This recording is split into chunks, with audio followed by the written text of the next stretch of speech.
সমুদ্র। আমরা এখন আছি ব্যান্ড্রায়, আর একদম শাহরুখ খানের বাড়ি মান্নাতের অপোজিটে হচ্ছে এই ভিউটা, মান্নাতের সামনেই এই ভিউটা। এই যে দেখছি সমুদ্রের এই হচ্ছে এই দিকটায় গেলে গ্যালাক্সি পড়বে, মানে সালমান খানের অ্যাপার্টমেন্ট এদিকে সব।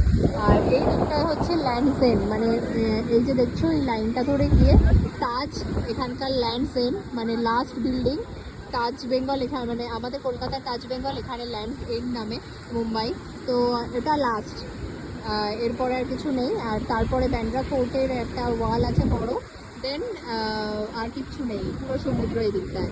আর এখান দিয়ে দেখো মাঝখানে একটা ব্রিজের কাজ শুরু হয়েছে, ওখানে স্টার্ট হয়েছে, অনেকটাই হয়ে গেছে। এদিকে মাঝখানে তো লোহার পাতগুলো পুরো বসে গেছে, ওখানেও অনেকটা হয়ে গেছে। এই রাস্তাটা একটা শর্টেজ রুট হচ্ছে, যেটা মোটামুটি 2-3 মানে 1-1.5 ঘন্টা বা 2 ঘন্টার রাস্তা, যাতে তোমরা মোটামুটি আধা ঘন্টা 40 মিনিটে কভার করতে পারো, সেই জন্য এটা হচ্ছে।